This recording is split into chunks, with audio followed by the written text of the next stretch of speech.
मुल्ला नसीरुद्दीन की कहानियां हर गांव, हर नगर में मशहूर थीं। कभी वे अपनी अक्ल से गरीब की मदद कर बैठते, तो कभी अमीरों और हुक्मरानों को आईना दिखा देते। उनकी बातों में हंसी भी होती और गहरी सीख भी। यह कहानी उस समय की है जब मुल्ला एक बार नगर के राजा से टकरा गए। राजा अपने घमंड और रुतबे के लिए दूर दूर तक बदनाम था। उसे लगता था कि वह सबसे ज्यादा चतुर और अक्लमंद है। लेकिन उस दिन मुल्ला ने ऐसा सबक सिखाया कि पूरा दरबार हंसी से गूंज उठा और राजा खुद को मूर्ख समझने लगा। उस नगर का राजा बड़ा ऐश्वर्यप्रिय था। सोने चांदी के महल, रेशमी कपड़े, नाच गाने की महफिलें, सब कुछ उसकी आदत में शामिल था। मगर उसकी सबसे बड़ी कमजोरी थी अहम और घमंड। राजा अक्सर अपने दरबारियों से कहता, क्या इस दुनिया में कोई मुझसे ज्यादा बुद्धिमान हो सकता है? मैंने सैकड़ों जंगें जीती, अनगिनत फैसले किए। मेरी अक्ल और समझ का कोई मुकाबला नहीं। दरबारी डर के मारे उसकी हाँ में हाँ मिलाते। महाराज, आपसे चतुर कौन? आपकी बुद्धिमत्ता का कोई जवाब नहीं।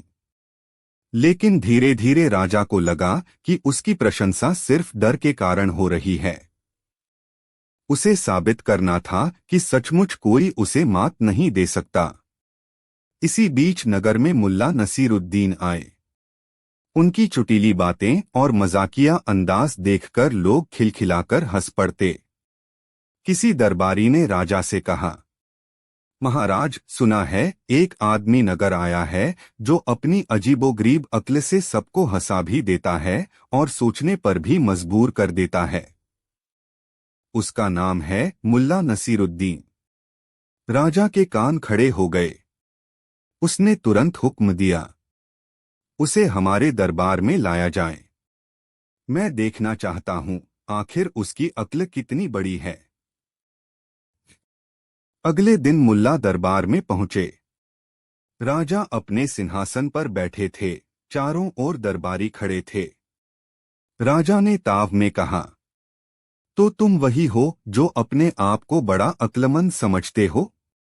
मुल्ला ने मासूमियत से मुस्कुराते हुए कहा, हुजूर, मैं तो बस इतना जानता हूं कि अक्ल कभी बड़ी छोटी नहीं होती। बस सही वक्त पर काम आनी चाहिए। दरबारियों में खुसर पुसर होने लगी। राजा ने सोचा, यह आदमी दूसरों से अलग है। इसे परखना ही पड़ेगा। राजा ने अपनी अंगूठी उतारी और कहा, मुल्ला, अगर तुम सचमुच अक्लमंद हो तो बताओ कि इस अंगूठी की असली कीमत कितनी है। मगर सुन लो, गलत जवाब दोगे तो तुम्हें सजा मिलेगी। मुल्ला ने अंगूठी हाथ में ली। थोड़ी देर देखी, फिर मुस्कुराकर बोला, हुजूर, इसकी कीमत उतनी ही है जितना इसे खरीदने वाला देगा। राजा चौंक गया। दरबारी हंस पड़े। राजा ने सोचा कि मुल्ला फंस जाएगा, मगर जवाब ने तो सारा खेल पलट दिया। राजा ने नाराज होकर कहा, ठीक है, एक और सवाल। बताओ, इस दुनिया में सबसे ज्यादा तेज क्या है? मुल्ला ने तुरंत जवाब दिया, हुजूर, इंसान का विचार सबसे तेज है। आंख झपकते ही वह आसमान से धरती तक पहुंच जाता है। राजा ने फिर पूछा, और सबसे भारी क्या है? मुल्ला ने कहा, हुजूर, इंसान का अहम। यही है जो किसी को झुकने नहीं देता और सबसे बड़ा बोझ बन जाता है। यह सुनकर दरबारी ठहाके मारने लगे, क्योंकि वे जानते थे कि राजा का अहम बहुत बड़ा था। राजा का चेहरा लाल हो गया। राजा बोला, ठीक है, आखिरी परख। अगर तुम मुझे मूर्ख बना सके तो मैं मान लूंगा कि तुम सचमुच अक्लमंद हो। लेकिन अगर न कर पाए तो तुम्हें जेल भेज दूंगा। मुल्ला ने आंखों में चमक लाकर कहा, हुजूर, आपकी यही बात तो आपको मूर्ख बना रही है। राजा भड़क उठा। वो कैसे? मुल्ला ने मुस्कुराते हुए कहा, क्योंकि मूर्ख वही होता है जो पहले से ही मान ले कि उसे मूर्ख बनाया जा सकता है। पूरे दरबार में ठहाका गूंज उठा। राजा अवाक रह गया। उसने कभी नहीं सोचा था कि कोई इस तरह पलटकर जवाब देगा। राजा अब समझ चुका था कि मुल्ला से उलझना आसान नहीं, मगर उसने अपनी इज्जत बचाने के लिए कहा, मुल्ला तुम बड़े चालाक हो, मगर याद रखो मैं राजा हूं। मुल्ला ने तुरंत कहा, बिल्कुल हुजूर, आप राजा हैं। लेकिन राजा होना और अक्लमंद होना दो अलग बातें हैं। राजगद्दी तो ताज देती है, मगर अक्ल तो अल्लाह। यह सुनकर पूरा दरबार जोर जोर से हंसने लगा। राजा खुद भी मुस्कुराए बिना न रह सका। राजा ने मान लिया, आज तुमने सचमुच मुझे मूर्ख बना दिया, क्योंकि मैंने सोचा था कि मैं सबसे बुद्धिमान हूं, लेकिन असली बुद्धिमानी तो तुम्हारे पास है। तुमने मुझे सिखाया कि घमंड सबसे बड़ा अंधापन है। मुल्ला ने हाथ जोड़कर कहा, हुजूर, मैं तो बस इतना जानता हूं कि जो इंसान हंसी में भी सीख ले लेता है, वही असली अक्लमंद है। उस दिन से राजा का घमंड थोड़ा कम हो गया। वह लोगों की बातें ध्यान से सुनने लगा और दरबारियों की झूठी तारीफों पर भरोसा करना छोड़ दिया। गांव में चर्चा होने लगी, आज मुल्ला ने राजा को मूर्ख बना दिया, मगर साथ ही उसे अक्ल का आईना भी दिखा दिया। कहानी की शिक्षा। घमंड इंसान को अंधा कर देता है। असली अक्ल वही है जो सही वक्त पर काम आए। और सबसे बड़ी बात, जो इंसान हंसी के बीच भी सीख ले, वही समझदार कहलाता है। कहानी 2। मुल्ला जिस गांव में रहते थे, वहां बाजार हर शुक्रवार को लगता। लोग खेतों की उपज, पशु, कपड़े, मसाले और छोटी मोटी चीजें बेचते खरीदते। मुल्ला का स्वभाव बड़ा अजीब था। कभी वो बहुत दानी हो जाते, कभी इतना कंजूस कि एक तांबे का सिक्का भी खर्च न करें। लेकिन उनकी सबसे मशहूर आदत थी उधार लेना। गांव वाले कहते, अगर मुल्ला ने तुमसे कहा कि कल लौटा दूंगा, तो समझ लो कि कल कभी आएगा ही नहीं। मगर मजे की बात यह थी कि जब भी मुल्ला पैसे उधार लेते, वह उन्हें लौटाने के लिए ऐसी बातें बनाते कि सामने वाला गुस्सा भी करता और हंसी भी नहीं रोक पाता। एक बार ऐसा हुआ कि मुल्ला के घर में खाने का सामान खत्म हो गया। पत्नी ने कहा, मुल्ला, अब तो आटा, दाल, तेल कुछ भी नहीं बचा। कुछ इंतजाम करो। मुल्ला ने मूंछों को ताव दिया और बोले, अरे बीवी, इसमें चिंता की क्या बात है? बाजार में इतने लोग हैं, किसी से उधार ले लेंगे। जब हमारी तकदीर पलटेगी, सब चुका देंगे। पत्नी ने गुस्से से कहा, मगर हर बार यही कहते हो। लोग अब ताने देने लगे हैं कि मुल्ला का उधार कभी वापस नहीं आता। मुल्ला ने हंसकर कहा, अरे उधार लौटाना कौन सा जरूरी है? सबसे जरूरी है वक्त पर काम चलाना। मुल्ला सीधे बाजार में अनाज वाले हाशिम के पास पहुंचे।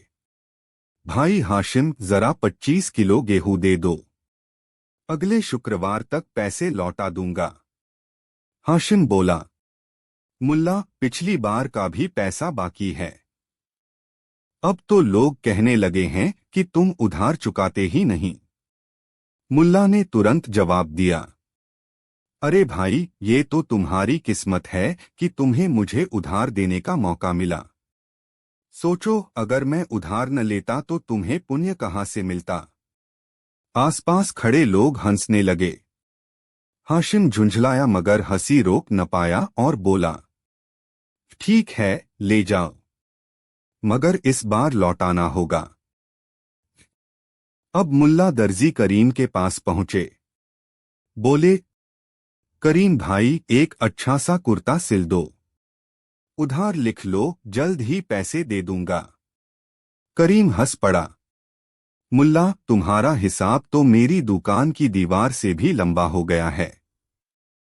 हर बार कहते हो लौटाऊंगा, मगर लौटाते नहीं। मुल्ला मुस्कुराए। अरे भाई, अगर मैं हर बार लौटा दूं तो उधार का मजा ही क्या। उधार वही असली है जो लंबा चले। छोटा उधार तो लेन देन जैसा होता है। करीम ठहाका मारकर हंस पड़ा और कुर्ता दे दिया। फिर मुल्ला कसाई के पास पहुंचे। बोले, जनाब 2 किलो मटन दे दो, पैसे अगले हफ्ते। कसाई भड़क गया। नहीं मुल्ला, अब और उधार नहीं, पहले पुराना हिसाब चुकाओ। मुल्ला ने तुरंत कहा। अरे भाई, सोचो तो। अगर मैं उधार चुका दूंगा तो तुम्हारे और मेरे रिश्ते खत्म हो जाएंगे। मगर जब तक कर्ज बाकी है, हम दोनों जुड़े हुए हैं। ये उधार ही तो हमारी दोस्ती की डोर है। भीड़ खिलखिला उठी। कसाई ने सिर पकड़ लिया और हंसते हंसते मटन दे दिया। धीरे धीरे मुल्ला का कर्ज इतना बढ़ गया कि आधे गांव का पैसा उन पर बकाया था। गांव वाले इकट्ठा होकर बोले, अब तो मुल्ला ने हद कर दी, हमें कुछ करना होगा। किसी ने कहा, चलो मुखिया से शिकायत करते हैं, वो फैसला करेंगे। गांव के लोग मुल्ला को लेकर मुखिया की अदालत पहुंचे। मुखिया ने गुस्से से पूछा, मुल्ला, तुम पर दर्जनों लोगों का पैसा बकाया है, क्यों नहीं लौटाते? मुल्ला ने मासूमियत से कहा, हुजूर, उधार तो अल्लाह की नेमत है। सोचिए, अगर उधार न होता तो गरीब लोग कैसे जीते। मैंने तो बस सबको पुण्य कमाने का मौका दिया है। लोग हंसने लगे, मगर मुखिया गंभीर था। नहीं मुल्ला, अब तुम्हें सारा पैसा लौटाना ही होगा। मुल्ला ने थोड़ा सोचकर कहा, ठीक है हुजूर, मगर एक शर्त है। जिन जिन लोगों ने मुझसे उधार लिया है, वे भी पहले लौटा दें। भीड़ चौंकी। मगर उधार तो तुमने लिया है, हमने नहीं। मुल्ला ने शांति से कहा, अरे तुम भूल रहे हो, जब तुमने मुझे उधार दिया तो मैंने भी तुम्हें उधार दिया था, उम्मीद का उधार। और अभी तक तुमने वो उम्मीद नहीं लौटाई। भीड़ हंसी से लोटपोट हो गई। मुखिया भी मुस्कुराने लगा। मुल्ला ने गंभीर होकर कहा, सोचिए हुजूर, अगर सब लोग उधार देना बंद कर दें तो समाज कैसे चलेगा। कोई गरीब, कोई मुसीबतज़दा जिंदा ही न रह पाए। मैंने तो बस एक काम किया, जहां जरूरत थी वहां से लिया। अब जब मेरी हालत सुधरेगी मैं लौटा भी दूंगा। लेकिन अगर अभी लौटाने पर जोर डालोगे तो मैं कंगाल हो जाऊंगा और तुम सब पुण्य से वंचित। गांव वाले एक दूसरे का मुंह देखने लगे। किसी को गुस्सा आता तो किसी को हंसी रोकनी मुश्किल हो जाती। आखिरकार मुखिया ने कहा, ठीक है मुल्ला, तुम्हें थोड़ा वक्त दिया जाता है, मगर याद रखो, कर्ज लौटाना भी जरूरी है। मुल्ला ने हाथ जोड़कर कहा, हुजूर, उधार लौटाने का सबसे अच्छा तरीका यही है कि इंसान अपने वादों को निभाए। और मैं वादा करता हूं कि जैसे ही मेरी तकदीर बदलेगी, सबका हिसाब चुकाऊंगा। तब तक आप सब मुझे याद रखिए। भीड़ ठहाकों से गूंज उठी। सबने कहा, वाह मुल्ला, तुम्हारा कर्ज भी मजाक बन गया। कहानी की सीख। उधार लेना आसान है, लौटाना मुश्किल। लालच और मजबूरी इंसान को कर्ज में डालते हैं। और सबसे अहम बात, हाजिर जवाबी कभी कभी गुस्से को भी हंसी में बदल देती है। कहानी 3। मुल्ला नसीरुद्दीन का नाम सुनते ही सबसे पहले ज़ेहन में उनकी हाजिर जवाबी और चालाकी आती है। वो ऐसे इंसान थे जो मुसीबत को भी मजाक बना देते और मजाक को सीख यह कहानी उसी गांव की है जहां मुल्ला रहते थे। एक ऐसा गांव जहां लोग भोले भाले थे, मगर मुल्ला की चालाकी के सामने हमेशा मात खा जाते। गांव बड़ा प्यारा था। चारों तरफ खेत खलिहान, नहरों से बहता पानी और हर शुक्रवार लगने वाला बाजार। गांव के लोग मेहनती तो थे, लेकिन उतने ही जल्दी गुस्से में भी आ जाते। मगर मुल्ला वो हमेशा सबसे अलग नजर आते। लोग कहते, मुल्ला अगर चुपचाप बैठे हैं तो जरूर कोई नई चाल सोच रहे होंगे। एक बार की बात है। गांव में भारी सूखा पड़ा। फसलें बर्बाद हो गईं, कुओं में पानी सूख गया। लोग परेशान थे, खाने का सामान कम और पैसों की तंगी ज्यादा। गांव के मुखिया ने ऐलान किया, जिसके पास जो भी अनाज है वो गांव के गोदाम में जमा करे। सबको बराबर हिस्सा मिलेगा। लोगों ने अपनी अपनी थैलियां लाकर गोदाम में डाल दी। मुल्ला ने देखा कि सब लोग अनाज डाल रहे हैं। उनके मन में सवाल उठा, पता नहीं सच में सब बराबर बांटा जाएगा या नहीं। अगर नहीं बांटा गया तो मेरा अनाज बेकार जाएगा। तो मुल्ला ने चालाकी की। उन्होंने अपनी बोरी में गेहूं की जगह रेत भर दी और ऊपर से थोड़ा सा गेहूं डाल दिया। सोचा, जब गोदाम में सबका अनाज मिल जाएगा तो कौन पहचान पाएगा कि मेरा हिस्सा गेहूं है या रेत। एक हफ्ते बाद मुखिया ने गोदाम खोला और अनाज बांटने का वक्त आया। सभी लोग जमा हुए। जैसे ही अनाज की बोरियां खोली गई, सब हैरान रह गए। किसी बोरी में गेहूं की जगह रेत, किसी में मिट्टी मिली हुई थी। गांव वाले चिल्लाने लगे, ये धोखा किसने किया? किसने रेत मिलाई? मुखिया ने गुस्से में कहा, जिसने भी चालाकी की है वो सामने आए। मुल्ला तुरंत आगे आए और बोले, हुजूर, ये तो बड़ा अजीब हुआ। लगता है किसी ने सबके साथ धोखा किया है। लोगों ने शक की नजर से मुल्ला को देखा, मगर उनके चेहरे पर मासूमियत थी। मुल्ला ने आगे कहा, देखिए, अगर किसी ने चालाकी की भी है तो उसे पकड़ना मुश्किल है। अनाज सबके साथ मिला हुआ है। लोग हक्के बक्के रह गए। गांव वाले बोले, नहीं, ये जरूर मुल्ला का काम है। हर बार यही चाल चलते हैं। मुल्ला मुस्कुराए और बोले, अगर मैं ही दोषी हूं तो साबित करो। क्या तुम मेरी बोरी पहचान सकते हो? सभी चुप हो गए, क्योंकि सच में कोई पहचान नहीं सकता था। गांव वाले जब चुप हो गए तो मुल्ला बोले, ठीक है, अब मैं एक उपाय बताता हूं। सब लोग मानो तो गांव बच जाएगा। मुखिया ने कहा, बताओ मुल्ला, उपाय क्या है?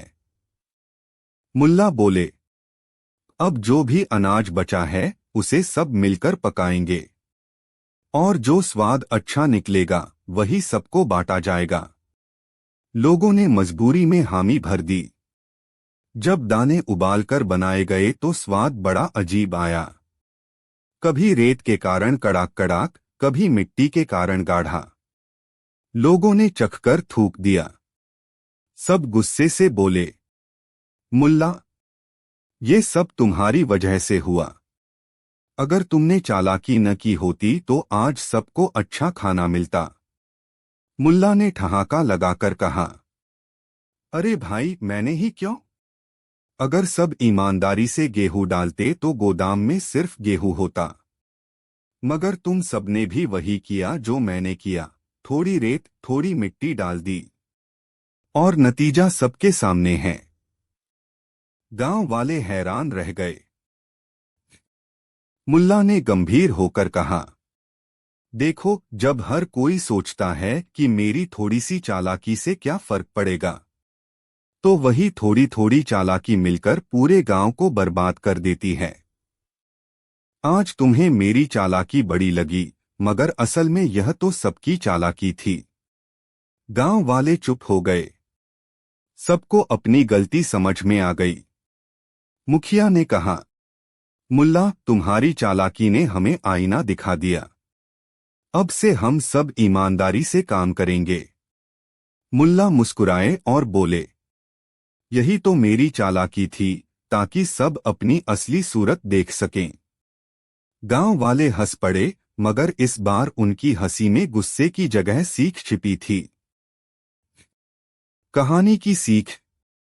कभी कभी एक छोटी सी चालाकी पूरे समाज को नुकसान पहुंचा देती है।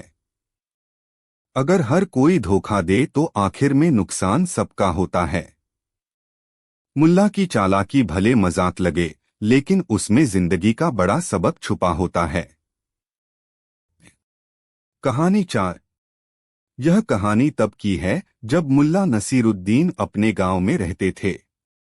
गांव छोटा था, मगर वहां की गलियां हमेशा चहल पहल से भरी रहती। लोग सुबह खेतों की ओर निकलते, बाजार में आवाजें गूंजती, ताजे फल, ताजी सब्जियां, अनाज ले लो। और बच्चे गलियों में खेलते। मुल्ला अपने गधे के लिए मशहूर थे। गांव का हर आदमी उस गधे को जानता था, एक हट्टा कट्टा लेकिन बेहद आलसी गधा। मुल्ला उसे अक्सर अजीबोगरीब तरीकों से इस्तेमाल करते और लोग हंस कर लोटपोट हो जाते। एक दिन मुल्ला सोचने लगे, ये गधा अब काम का नहीं रहा।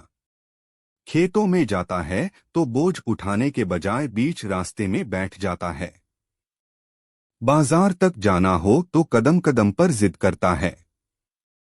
मुझे तो इसकी चालाकियां समझ आ गई हैं, लेकिन अगर इसे किसी नए को बेच दूं तो अच्छा दाम मिल सकता है। मुल्ला की नजर में गधा अब बोझ बन चुका था, मगर बेचने का तरीका साधारण नहीं होना चाहिए था। मुल्ला जानते थे कि गधा इतना आलसी है कि कोई भी तुरंत पहचान लेगा और खरीदने से मना कर देगा। इसलिए उन्होंने एक योजना बनाई। मुल्ला ने गधे की कमजोरी को ही उसकी ताकत बना दिया। उन्होंने गांव में फैलाना शुरू किया, मेरा गधा कोई साधारण गधा नहीं है। यह बहुत होशियार है। इसे बेचने का मन है, मगर सिर्फ उसी को दूंगा जो इसकी कीमत समझेगा। लोग हैरान होने लगे, भला गधा भी होशियार होता है क्या? मुल्ला के पास तो जादुई दिमाग है, जरूर कोई बात होगी। धीरे धीरे बात पूरे गांव में फैल गई। लोग उत्सुक होने लगे कि आखिर इस गधे में ऐसा क्या है। कुछ ही दिनों में गांव का एक अमीर व्यापारी, जिसका नाम हाशिम था, मुल्ला के पास आया। हाशिम लालची था और हर जगह फायदे का सौदा ढूंढता था। उसने मुल्ला से कहा, मुल्ला, मैंने सुना है तुम्हारा गधा बड़ा अनोखा है। क्या बेचोगे इसे? मुल्ला ने बड़ी मासूमियत से मुस्कुराते हुए जवाब दिया, जनाब, ये गधा साधारण नहीं, ये समझदार है। जो बोझ उठाना हो बस उसे कान में बता दो, ये खुद ही काम कर देगा। कीमत वही जो इसकी अक्ल के हिसाब से हो। हाशिम को गधे की बातें सुनकर लालच आ गया।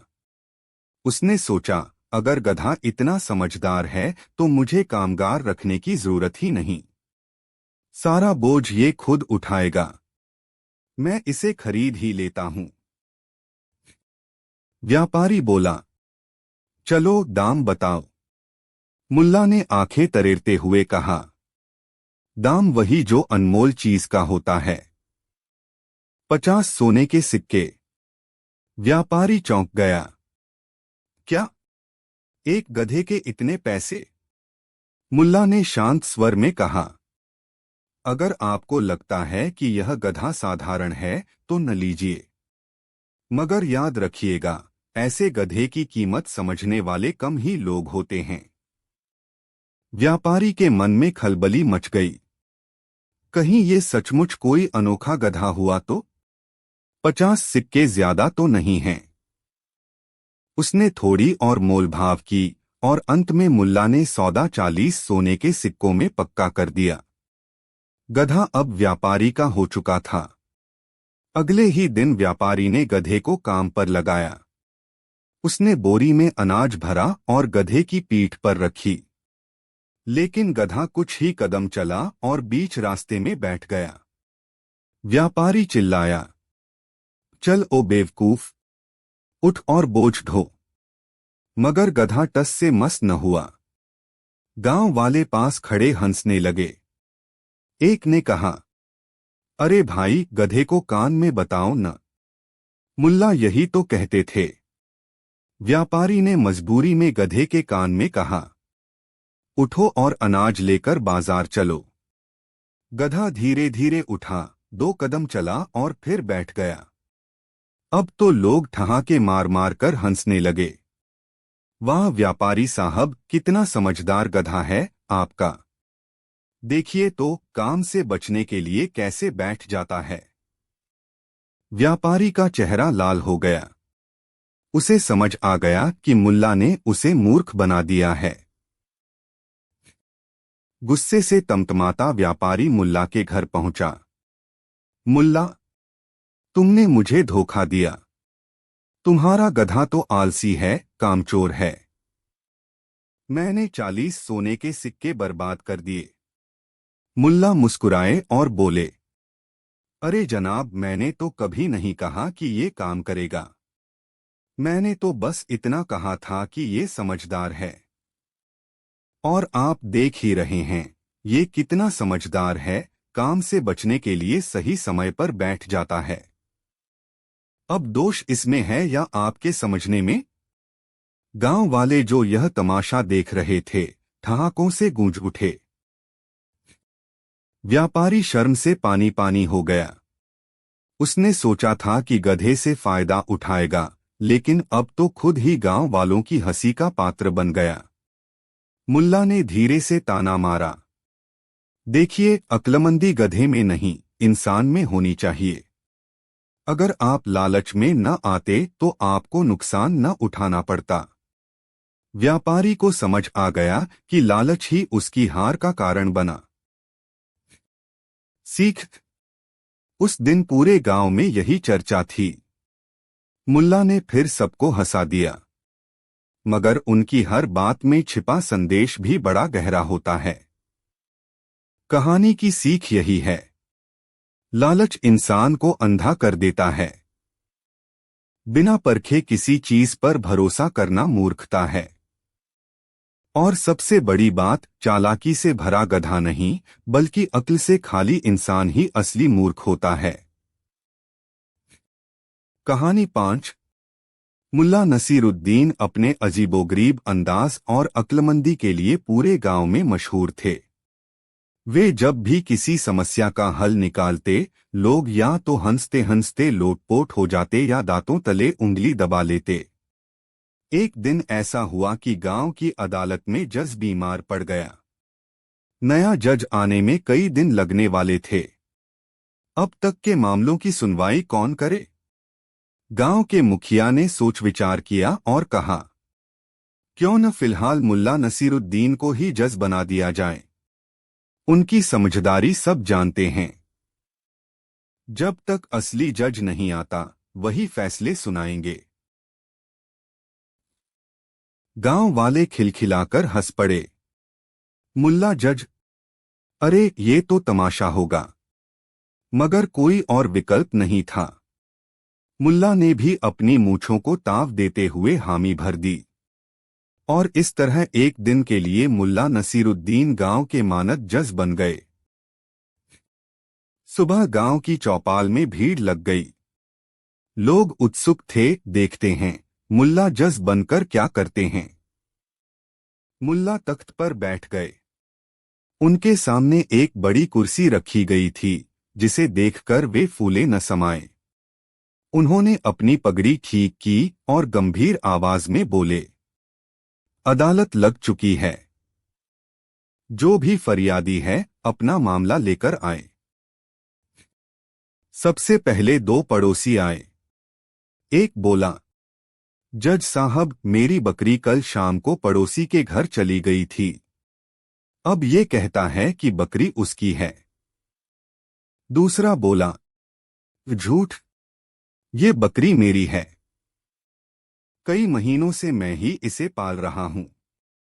भीड़ कानाफूसी करने लगी। सबको लग रहा था कि मामला मुश्किल है। मुल्ला ने थोड़ी देर सोचा और फिर कहा, बकरी को यहां लाओ। बकरी लाई गई। मुल्ला ने उसे देखा और बोले, अब मैं फैसला करूंगा।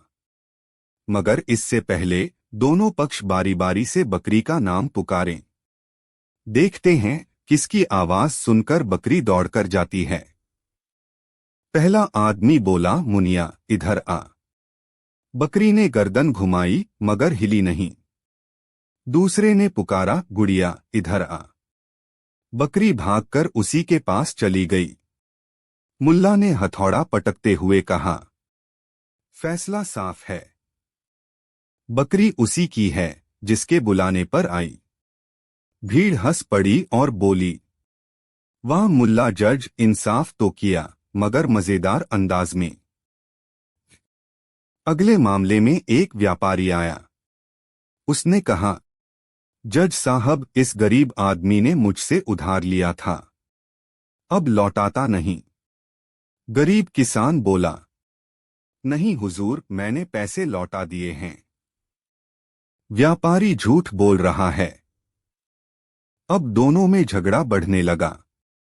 मुल्ला ने हाथ उठाकर सबको शांत किया और कहा, ठीक है, अगर व्यापारी सच कह रहा है तो उसके पास उधार देने की कोई गवाही होगी, और अगर गरीब सच कह रहा है तो उसके पास लौटाने की कोई गवाही होगी। गवाह कहाँ है? दोनों चुप हो गए। किसी के पास कोई सबूत नहीं था।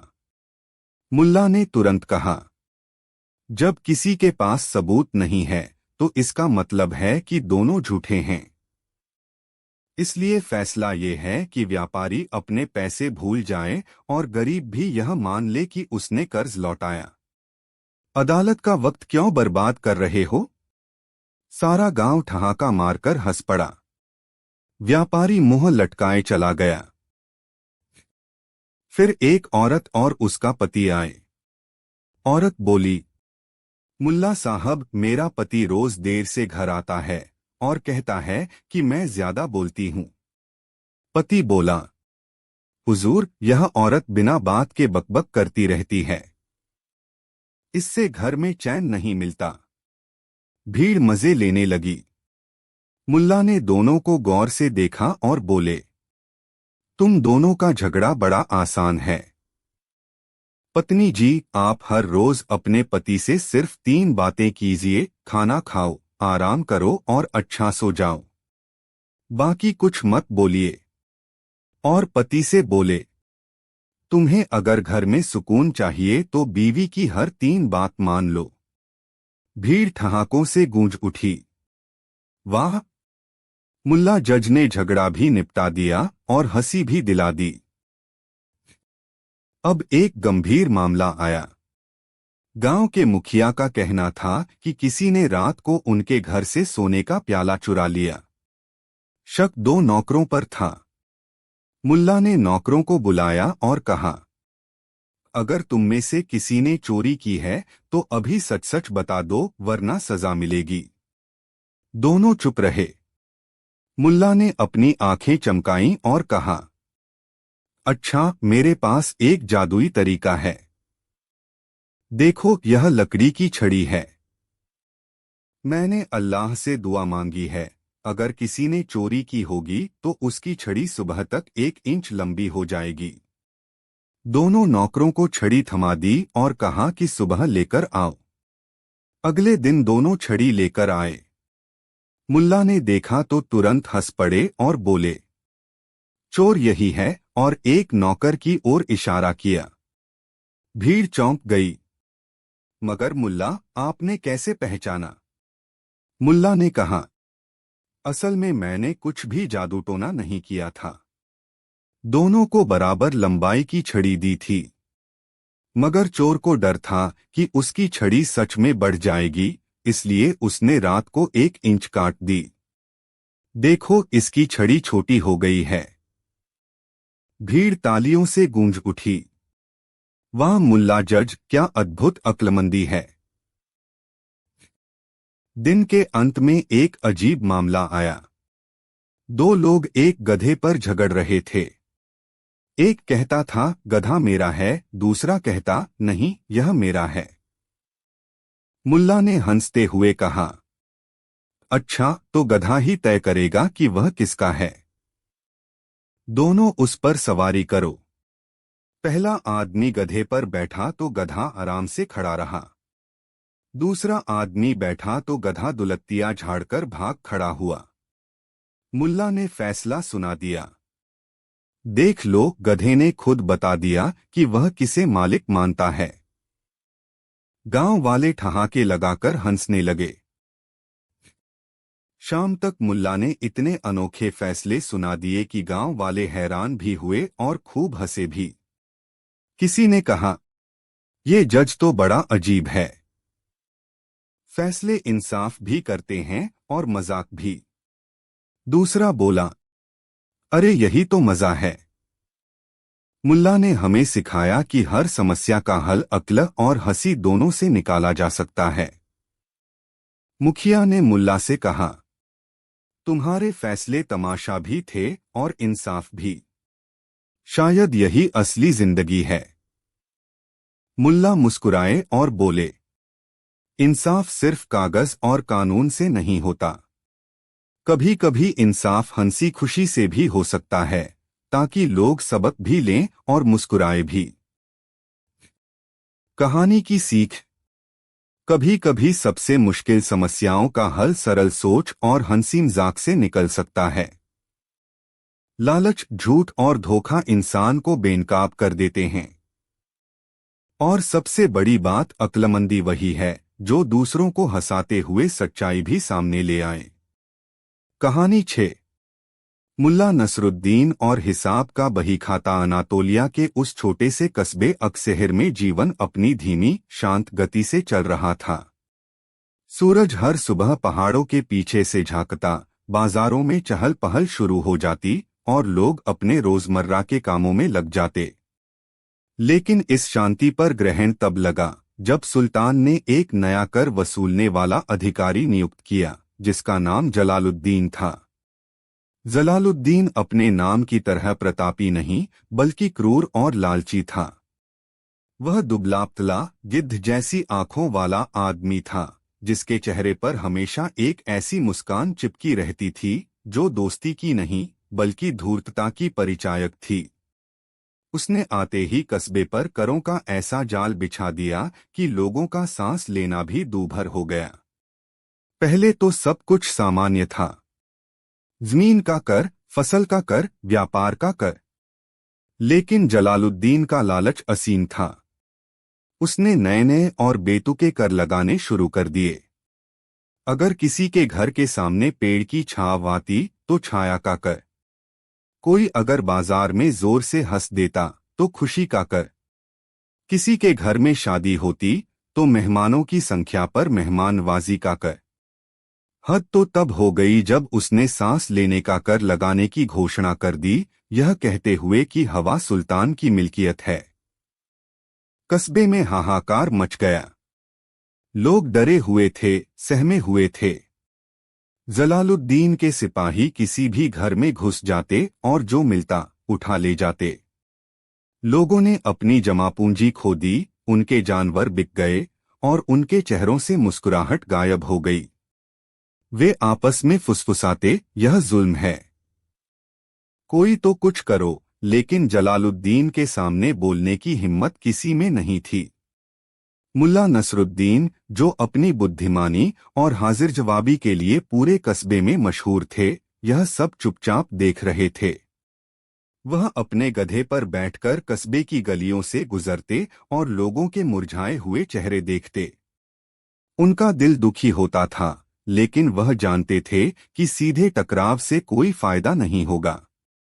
जलालुद्दीन ताकतवर था और कानून का कवच पहने हुए था। उसे हराने के लिए ताकत नहीं, बल्कि बुद्धि की जरूरत थी। एक दिन फातिमा नाम की एक बूढ़ी औरत रोती हुई मुल्ला के पास आई। उसके पति का देहांत हो चुका था और उसका एक ही बेटा था। जलालुद्दीन के सिपाहियों ने उसकी एकमात्र मुर्गी यह कहकर जब्त कर ली थी कि उसने अंडे देने की संभावना का कर नहीं चुकाया है। मुल्ला ने बूढ़ी औरत को सांत्वना दी और कहा, माँ चिंता मत करो, हर रात के बाद सुबह होती है। इस जुल्म की रात भी जल्द ही खत्म होगी। उस दिन मुल्ला ने फैसला कर लिया, वह जलालुद्दीन को उसी के खेल में मात देंगे।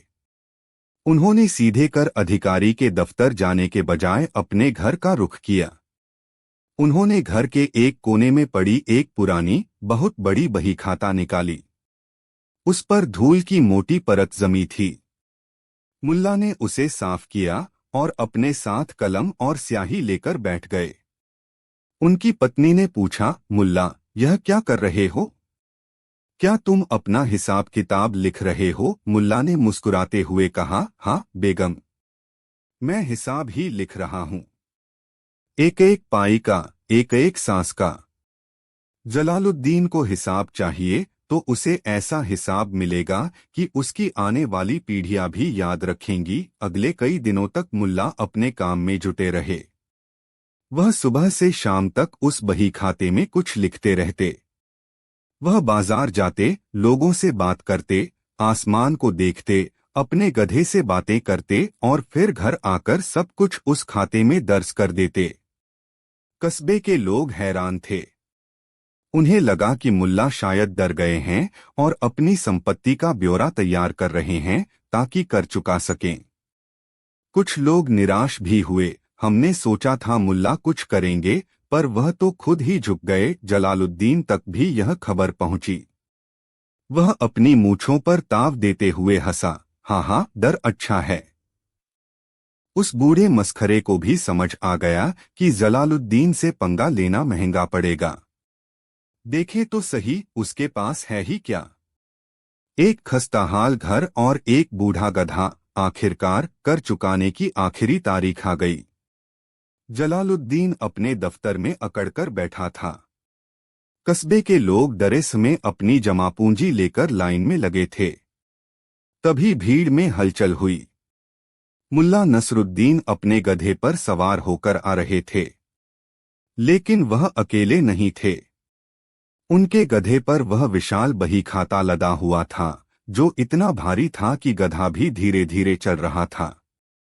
मुल्ला लाइन को चीरते हुए सीधे जलालुद्दीन के सामने पहुंचे।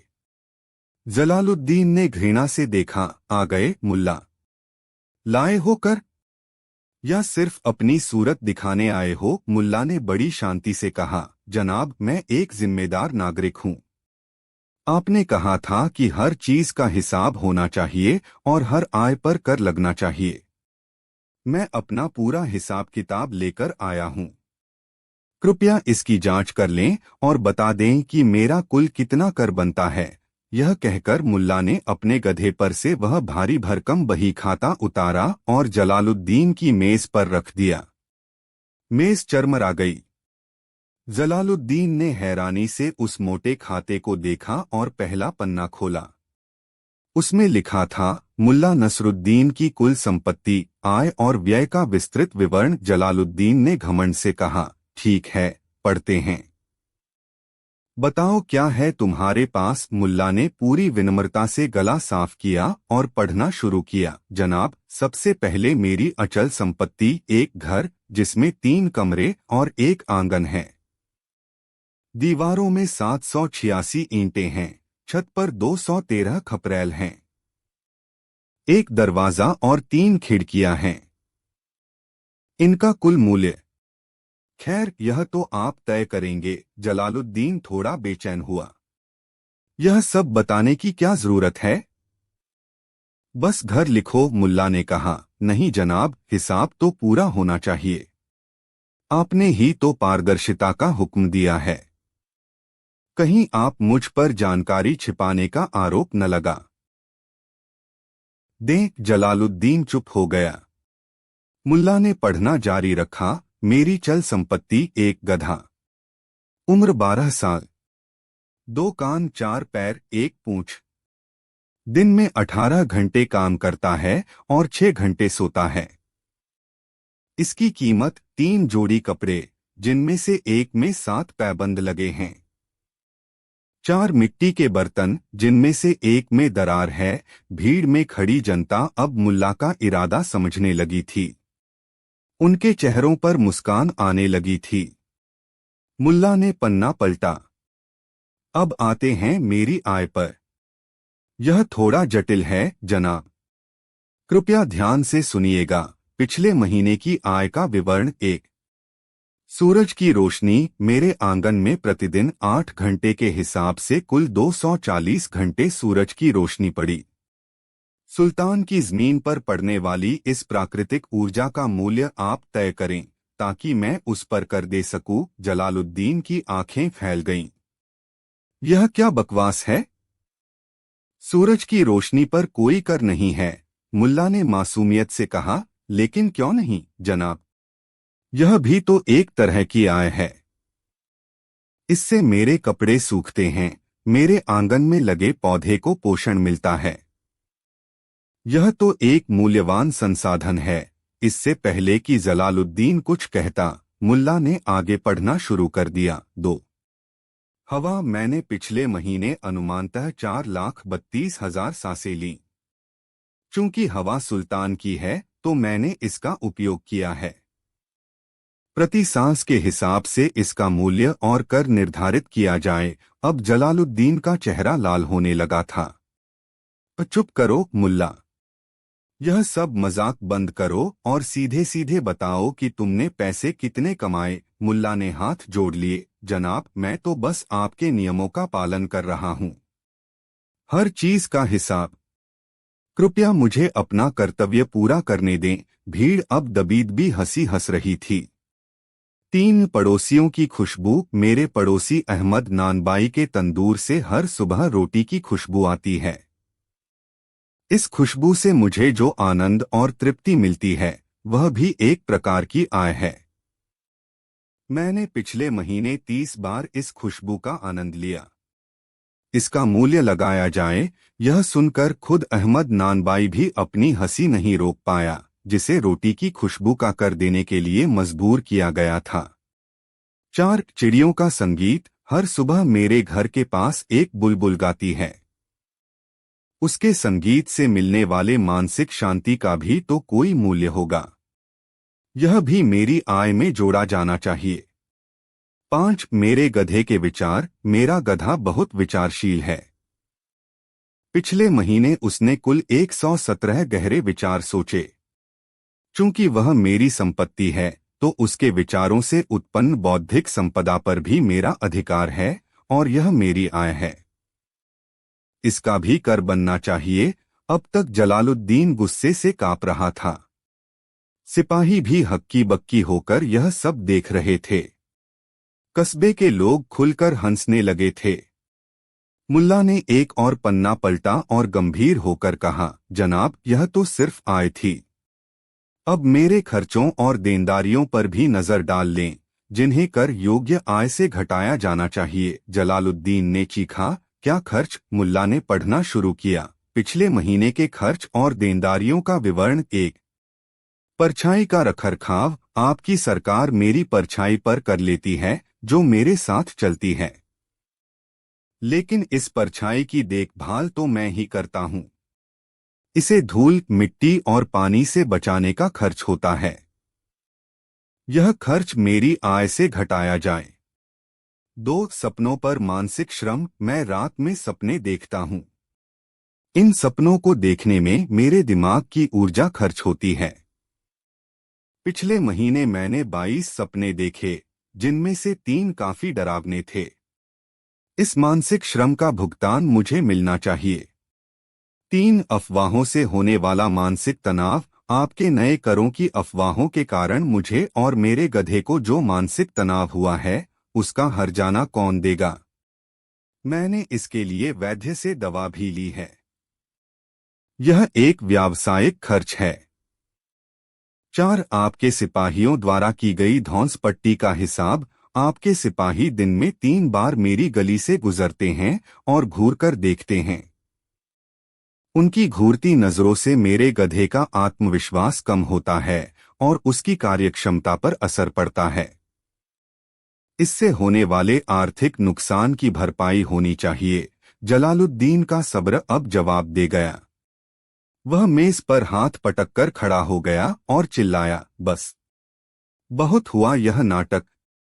मुल्ला, तुम मेरा और सुल्तान के कानून का मजाक उड़ा रहे हो।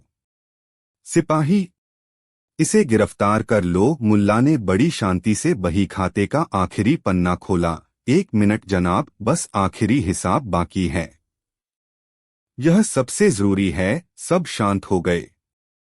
मुल्ला ने अपनी आवाज बुलंद की और कहा, अंतिम गणना जनाब। अपनी सारी आय और सारे खर्चों का हिसाब लगाने के बाद मैंने पाया है कि मेरी कुल देनदारियां मेरी कुल आय से कहीं ज्यादा हैं। वास्तव में हिसाब यह कहता है कि मैंने सरकार को जितना देना है उससे कहीं ज्यादा सरकार पर मेरा कर्ज है। मुल्ला ने बही खाता जलालुद्दीन की तरफ बढ़ाया। इस हिसाब के अनुसार कर चुकाने की बारी मेरी नहीं बल्कि आपकी है। सुल्तान के खजाने से मुझे 15 चांदी के सिक्के मिलने चाहिए। कृपया मेरा बकाया चुका दें ताकि मैं घर जा सकूं। मुझे और भी जरूरी काम है। यह सुनना था कि वहां मौजूद हर व्यक्ति ठहाका मारकर हंस पड़ा। हंसी का ऐसा फव्वारा छूटा कि जलालुद्दीन का दफ्तर गूंज उठा।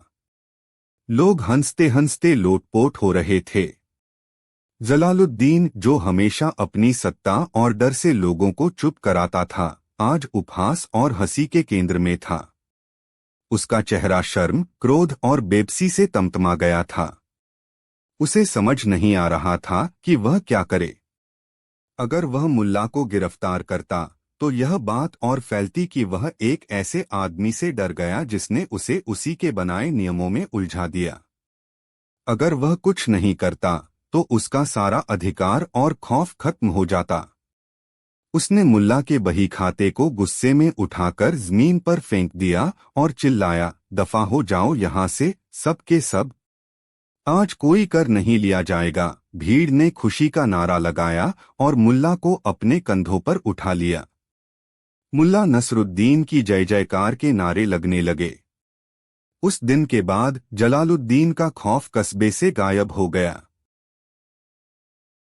जब भी वह किसी को कर के लिए धमकाने की कोशिश करता तो लोग हंसने लगते और कहते, पहले मुल्ला का हिसाब तो चुका दो। कुछ ही हफ्तों में यह कहानी राजधानी में सुल्तान तक पहुंच गई। सुल्तान को जब पूरी घटना का पता चला तो वह भी अपनी हंसी नहीं रोक पाए।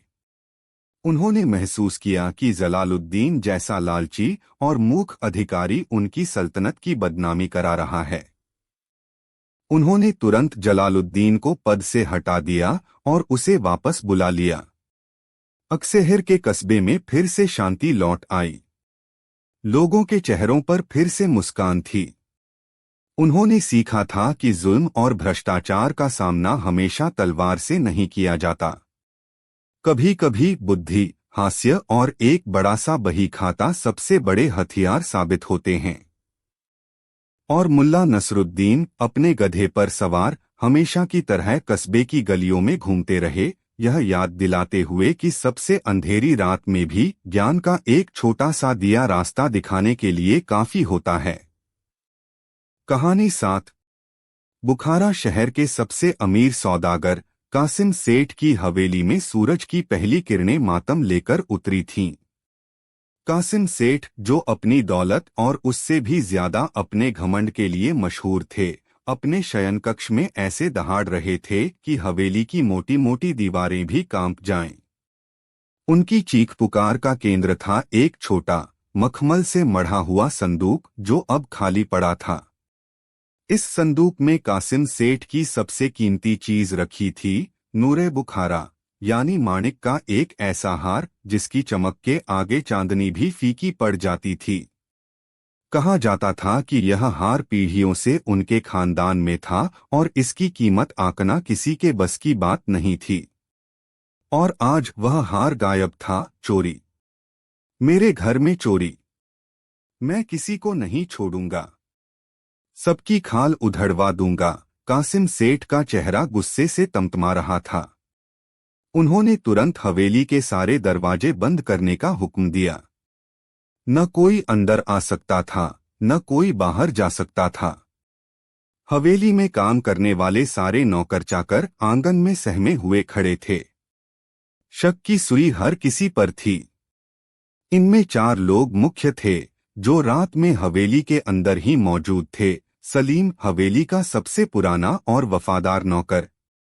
उसने कासिम सेठ के पिता की भी सेवा की थी। उसका चेहरा पीला पड़ चुका था। उसे यकीन नहीं हो रहा था कि उसकी देखरेख में ऐसा कुछ हो सकता है। जमाल, एक नौजवान और हट्टा-कट्टा पहरेदार। वह अपनी बहादुरी पर बड़ा इतराता था, लेकिन आज उसकी आंखों में भी डर साफ झलक रहा था। फातिमा, हवेली की खामोश और मेहनती बावर्चिन। वह हमेशा अपनी दुनिया में खोई रहती थी, पर आज सेठ का गुस्सा देखकर उसके हाथ पैर ठंडे पड़ गए थे। रेहान, अस्तबल का नया रखवाला। वह कुछ ही महीने पहले काम पर लगा था। वह सबसे ज्यादा डरा हुआ था और बार बार अपनी बेगुनाही की कस्में खा रहा था। कासिम सेठ ने अपनी तहकीकात शुरू की। उनका तरीका ताकत और धमकी का था। सबसे पहले उन्होंने सलीम को बुलाया। सलीम, तुम सालों से यहां हो। तुम्हारी नाक के नीचे से हार चोरी हो गया, या तुम्हारी नीयत खराब हो गई है बुढ़ापे में? सलीम रोते हुए बोला, मालिक, मैंने आपकी नमक की सौगंध खाई है। मैं अपनी जान दे सकता हूं, पर बेईमानी नहीं कर सकता। फिर जमाल की बारी आई। क्यों बे पहरेदार, रात भर खर्राटे भर रहा था क्या? या चोर ने तुम्हारी मुट्ठी भी गर्म कर दी थी? जमाल ने सीना फुलाकर कहा, सेठ जी, रात में एक परिंदा भी पर नहीं मार सकता था। चोर घर के अंदर का ही कोई है। उसने शक भरी नजरों से बाकी तीनों को देखा। फातिमा और रेहान का भी यही हाल हुआ। कासिम सेठ ने सबसे घंटों पूछताछ की, उन्हें धमकाया, लालच दिया, पर नतीजा सिफर रहा। चोर इतना शातिर था कि उसने कोई सुराग नहीं छोड़ा था। हर कोई खुद को बेगुनाह बता रहा था और दूसरे पर शक कर रहा था। हवेली का माहौल भरोसे की जगह डर और शक से भर गया था। 2 दिन बीत गए। कासिम सेठ की नींद और भूख गायब हो चुकी थी। हार के गम से ज्यादा उसे इस बात की चिंता खाई जा रही थी कि उसकी नाक कट गई। शहर में खबर फैल गई थी कि कासिम सेठ की कड़ी सुरक्षा वाली हवेली में चोरी हो गई और वह चोर को पकड़ नहीं पा रहे। लोग कानाफूसी करने लगे थे। हताश होकर सलीम ने कासिम सेठ को एक सलाह दी। मालिक, अगर आप इजाजत दें तो एक बात कहूं। शहर में मुल्ला नसरुद्दीन रहते हैं। लोग कहते हैं कि वह थोड़े सनकी हैं, पर उनकी अक्ल का कोई मुकाबला नहीं। बड़े बड़े काजी और कोतवाल जो मामले नहीं सुलझा पाते, वह चुटकियों में सुलझा देते हैं। शायद वह हमारी मदद कर सकें। कासिम सेठ ने पहले तो मुंह बनाया। वो मुल्ला जो अपने गधे पर उल्टा बैठता है, वो क्या चोर पकड़ेगा? वो तो खुद एक मस्खरा है। सलीम ने हिम्मत करके कहा, मालिक, जब सारे रास्ते बंद हो जाएं, तो कभी कभी सबसे अजीब रास्ता ही मंजिल तक ले जाता है। एक बार कोशिश करने में क्या हर्ज है? हारकर कासिम सेठ मान गए। उन्होंने अपने पहरेदार जमाल को मुल्ला नसरुद्दीन को बुलाने भेजा। मुल्ला नसरुद्दीन उस वक्त अपने घर के आंगन में अपने प्यारे गधे से बातें कर रहे थे। जमाल जब पहुंचा तो उसने देखा कि मुल्ला गधे से कह रहे थे, देख भाई, दुनिया में 2 तरह के बोझ होते हैं। एक जो मैं तुझ पर डालता हूं, और दूसरा जो लोग अपनी अक्ल पर डालते हैं। यकीन मान, दूसरा वाला ज्यादा भारी होता है। जमाल ने अदब से सलाम किया और कासिम सेठ का पैगाम सुनाया। मुल्ला ने सब सुनकर अपनी दाढ़ी पर हाथ फेरा और मुस्कुराए। अच्छा, तो सेठ जी के घर से माणिक चोरी हो गया, पर अक्ल अभी भी बची हुई है, जो उन्होंने मुझे याद किया। चलो चलते हैं। शायद मेरे गधे की किस्मत में आज शाही दाना पानी लिखा हो। मुल्ला अपने गधे पर सवार होकर कासिम सेठ की हवेली पहुंचे। हवेली के बाहर उदासी और तनाव का माहौल था। मुल्ला ने अंदर कदम रखा तो कासिम सेठ लगभग दौड़ते हुए उनके पास आए। मुल्ला जी, आप आ गए। मेरी तो दुनिया ही लुट गई। मेरा खानदानी हार चोरी हो गया, सेठ ने रोनी सूरत बनाकर कहा। मुल्ला ने चारों तरफ देखा। सहमे हुए नौकर, सेठ का लाल चेहरा और हवेली की शानदार दीवारें। उन्होंने सेठ की बात को अनसुना करते हुए कहा, सेठ जी, आपकी हवेली तो बहुत खूबसूरत है, पर हवा में इतना तनाव क्यों है? क्या दीवारों ने एक दूसरे से बात करना बंद कर दिया है? कासिम सेठ चिढ़कर बोले, मुल्ला जी, मजाक का वक्त नहीं है। आप चोर को पकड़ने में मेरी मदद कीजिए। आप जो मांगेंगे मैं दूंगा, मुल्ला ने गंभीरता से कहा। सेठ जी, चोर को पकड़ना मुश्किल नहीं है। मुश्किल है इंसान के अंदर छुपे चोर को पकड़ना। खैर, आप उन चारों को मेरे सामने बुलाइए जिन पर आपको शक है। सलीम, जमाल, फातिमा और रेहान को मुल्ला के सामने पेश किया गया। चारों के चेहरे पर हवाइयां उड़ रही थीं। मुल्ला ने एक एक कर सबको बड़े ध्यान से देखा। उनकी आंखें किसी जौहरी की तरह हर चेहरे के भावों को परख रही थीं। कुछ देर खामोशी के बाद मुल्ला बोले, हम मामला पेचीदा है। चोर बहुत चालाक है, पर दुनिया में कोई भी चोर अपनी परछाई से नहीं भाग सकता। मेरे पास एक तरीका है, पर वह थोड़ा हटकर है। कासिम सेठ ने उत्सुकता से पूछा, कैसा तरीका? मुल्ला ने रहस्यमय अंदाज में कहा, मैं ताकत से नहीं, जादू से चोर को पकड़ूंगा। यह सुनकर सब हैरान रह गए। जमाल ने फुसफुसाया, जादू? मुल्ला ने ऊंची आवाज में कहा, हाँ, जादू। मैं तुम चारों को एक जादुई परीक्षा से गुजारूंगा। दूध का दूध और पानी का पानी हो जाएगा। फिर वह जमाल की ओर मुड़े और हुक्म दिया, पहरेदार, जाओ और पास के जंगल से शीशम की 4 सीधी और बराबर लंबाई की लकड़ियां तोड़कर लाओ।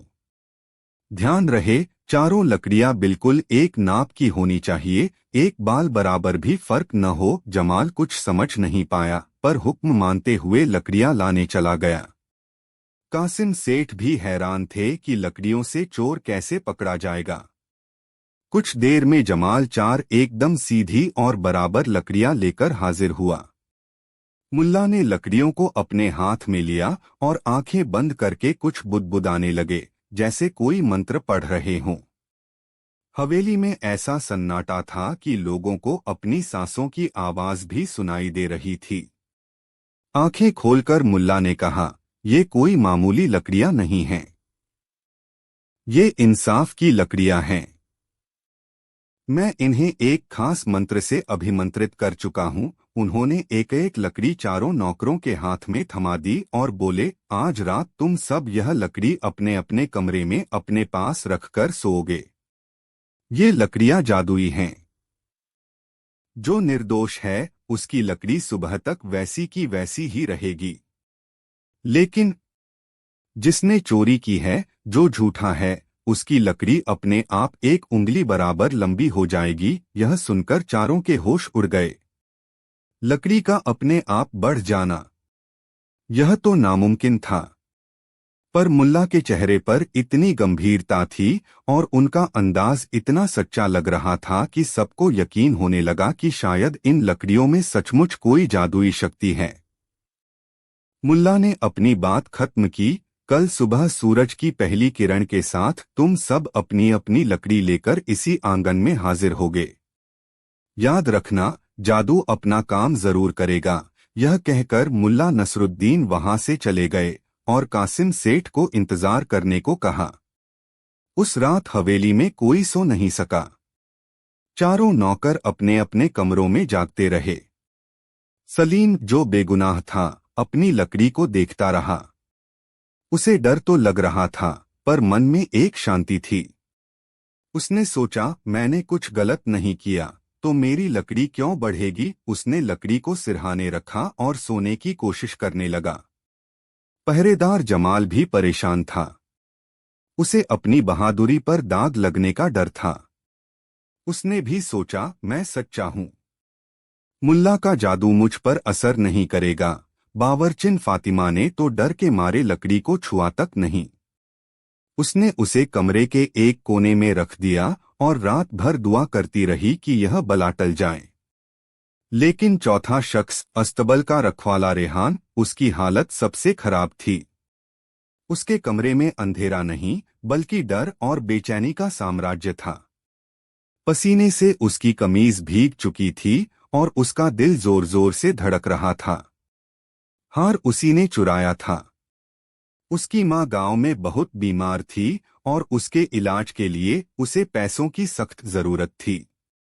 उसने सोचा था कि वह हार बेचकर अपनी माँ का इलाज कराएगा और फिर मेहनत करके सेठ के पैसे चुका देगा। पर अब वह बुरी तरह फंस चुका था। वह अपनी लकड़ी को घूर रहा था। मुल्ला की बातें उसके कानों में गूंज रही थीं। जिसने चोरी की है उसकी लकड़ी एक उंगली बराबर लंबी हो जाएगी। उसके मन में विचारों का तूफान उठा हुआ था। क्या सच में ऐसा होगा? क्या यह लकड़ी सच में बढ़ जाएगी? अगर सुबह मेरी लकड़ी बाकी सबसे लंबी निकली तो मैं तो पकड़ा जाऊंगा। सेठ मुझे जिंदा नहीं छोड़ेंगे। उसने लकड़ी को बार बार नापा। फिर उसने अपनी उंगली से नापा। एक उंगली, यह तो बहुत ज्यादा है। आसानी से पता चल जाएगा। डर उसके दिमाग पर हावी होता जा रहा था। वह कमरे में चक्कर काटने लगा। उसे कोई रास्ता नहीं सूझ रहा था। क्या करूं? अगर मैं इसे फेंक दूं तो भी पकड़ा जाऊंगा। अगर मैं सच बता दूं तो भी मारा जाऊंगा। तभी उसके शैतान दिमाग में एक विचार कौंधा। एक ऐसा विचार जो उसे लगा कि उसे बचा सकता है। अगर अगर यह लकड़ी रात में एक उंगली बराबर लंबी होने ही वाली है तो क्यों न मैं इसे पहले से ही एक उंगली बराबर छोटा काट दूं। जब रात में यह बढ़ेगी तो सुबह तक वापस बाकी लकड़ियों के बराबर हो जाएगी और किसी को कुछ पता भी नहीं चलेगा। हाँ, यही सही तरीका है। अपने डर और घबराहट में उसे यह विचार दुनिया का सबसे बेहतरीन विचार लगा। उसने अस्तबल से घोड़े की खुर साफ करने वाला छोटा सा चाकू निकाला और कांपते हाथों से अपनी लकड़ी को नीचे से ठीक एक उंगली बराबर काटकर छोटा कर दिया। कटे हुए टुकड़े को उसने चूल्हे की राख में छिपा दिया। अब उसे थोड़ी राहत महसूस हुई। उसने सोचा, अब मैं बच गया। मुल्ला का जादू मेरा कुछ नहीं बिगाड़ सकता। वह अपनी छोटी की हुई लकड़ी को लेकर लेट गया और बेचैनी में ही सही पर उसे थोड़ी नींद आ गई। अगली सुबह आसमान पर अभी हल्की सी लाली ही छाई थी कि कासिम सेठ की हवेली का आंगन फिर से भर गया। कासिम सेठ, मुल्ला नसरुद्दीन और तीनों नौकर पहले से मौजूद थे।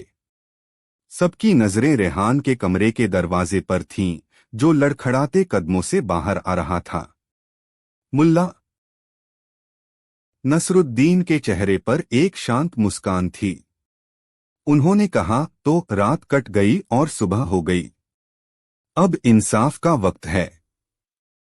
सब लोग अपनी अपनी लकड़ी मेरे सामने जमीन पर रख दो। सलीम, जमाल और फातिमा ने अपनी अपनी लकड़ियां आगे रख दीं। तीनों लकड़ियां बिल्कुल बराबर थीं। अब रेहान की बारी थी। उसने भी कांपते हुए अपनी लकड़ी उनके साथ रख दी। जैसे ही उसकी लकड़ी बाकी तीनों के साथ रखी गई, सच आईने की तरह साफ हो गया। रेहान की लकड़ी बाकी तीनों से एक उंगली बराबर छोटी थी। एक पल के लिए आंगन में मौत जैसा सन्नाटा छा गया। कासिम सेठ की आंखें गुस्से से चौड़ी हो गईं। सलीम, जमाल और फातिमा भी हैरान थे। रेहान का चेहरा ऐसा हो गया था जैसे किसी ने उसका सारा खून निचोड़ लिया हो। वह समझ गया था कि वह मुल्ला की चाल में फंस चुका है। मुल्ला नसरुद्दीन जोर से हंसे। उनकी हंसी पूरे आंगन में गूंज गई। उन्होंने कासिम सेठ की तरफ मुड़कर कहा, सेठ जी, मिल गया आपका चोर। कासिम सेठ अब भी हैरान थे। उन्होंने पूछा, पर मुल्ला जी, यह कैसे हुआ? लकड़ी तो लंबी होनी चाहिए थी, यह छोटी कैसे हो गई? मुल्ला ने रेहान की तरफ इशारा करते हुए समझाया, सेठ जी, लकड़ियों में कोई जादू नहीं था। ये तो शीशम की मामूली टहनियां थीं। जादू लकड़ियों में नहीं, चोर के मन में छुपे डर में था। उन्होंने आगे विस्तार से बताया, जो बेगुनाह थे, उन्हें यकीन था कि उन्होंने कुछ गलत नहीं किया, इसलिए वे आराम से सोए और उनकी लकड़ियां वैसी ही रहीं। पर जिसने चोरी की थी, उसके दिल में डर था। उसे मेरी बात पर यकीन हो गया कि उसकी लकड़ी सचमुच लंबी हो जाएगी।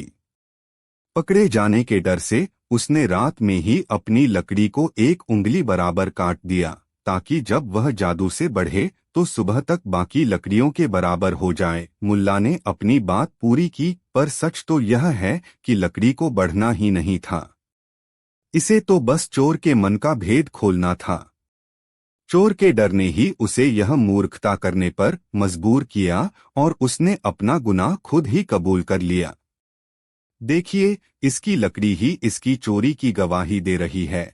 यह सुनते ही रेहान मुल्ला के पैरों में गिर पड़ा और रो रो कर अपना गुनाह कबूल कर लिया। उसने हार भी बरामद करवा दिया, जिसे उसने अस्तबल में भूसे के ढेर में छिपा रखा था। कासिम सेठ को अपना हार वापस मिल गया।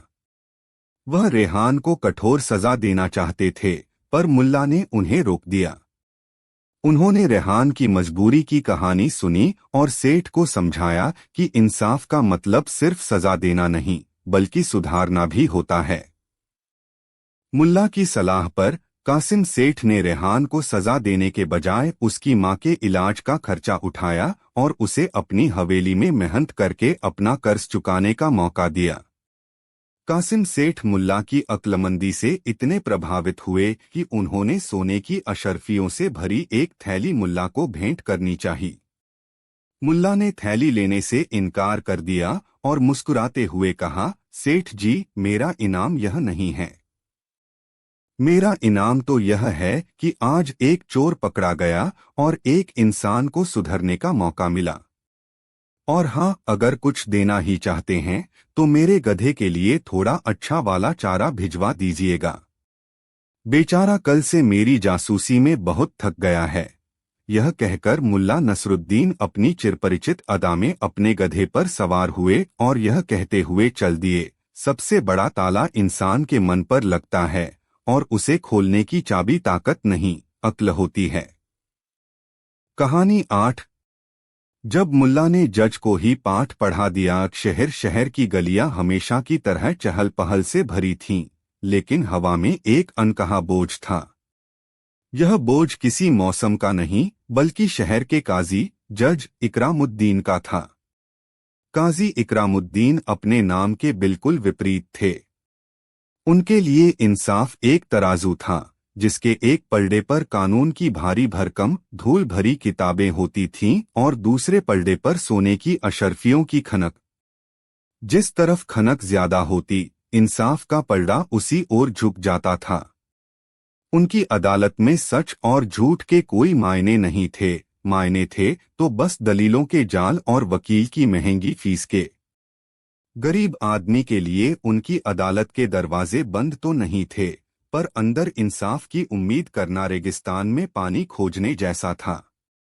दूसरी ओर इसी शहर में एक और हस्ती रहती थी, मुल्ला नसरुद्दीन। मुल्ला के पास न तो कोई पद था, न दौलत, पर उनके पास कुछ ऐसा था जो काजी इकरामुद्दीन के खजाने में भी नहीं था, लोगों का प्यार और एक ऐसी अक्ल जो सीधे सादे लिबास में छुपी रहती थी। मुल्ला अपने गधे पर कभी सीधा, कभी उल्टा बैठकर शहर में घूमते, लोगों से मजाक करते और उनकी छोटी बड़ी मुश्किलों में किसी दोस्त की तरह साथ खड़े होते। लोग उन्हें कभी मूर्ख समझते तो कभी दुनिया का सबसे बुद्धिमान व्यक्ति, पर सब जानते थे कि मुल्ला का दिल सोने का है और उनकी नजर हमेशा सच को पहचान लेती है। शहर का माहौल दिन ब दिन बिगड़ता जा रहा था। काजी के लालच ने कई घरों के चूल्हे ठंडे कर दिए थे। एक दिन यह अन्याय अपनी सारी सीमाएं लांघ गया। मामला शहर के एक गरीब लकड़हारे रहीम का था। रहीम अपनी ईमानदारी और मेहनत के लिए जाना जाता था।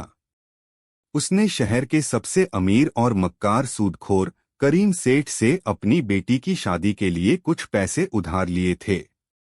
उसने वादा किया था कि फसल कटते ही वह पाई पाई चुका देगा। लेकिन उस साल सूखा पड़ गया और रहीम की फसल बर्बाद हो गई।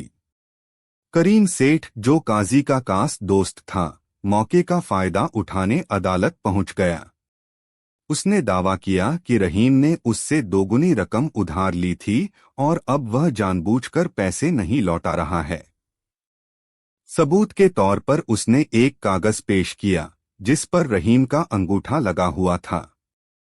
बेचारे अनपढ़ रहीम को नहीं पता था कि करीम सेठ ने उससे कर्जनामे पर नहीं बल्कि एक कोरे कागज पर अंगूठा लगवाया था और बाद में उस पर मनमानी रकम लिख दी थी।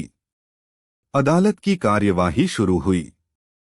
काजी इकरामुद्दीन अपनी शानदार कुर्सी पर ऐसे बैठे थे जैसे कोई बादशाह अपने सिंहासन पर बैठा हो। उनकी आंखों में रहीम के लिए कोई हमदर्दी नहीं बल्कि एक शिकारी वाली चमक थी।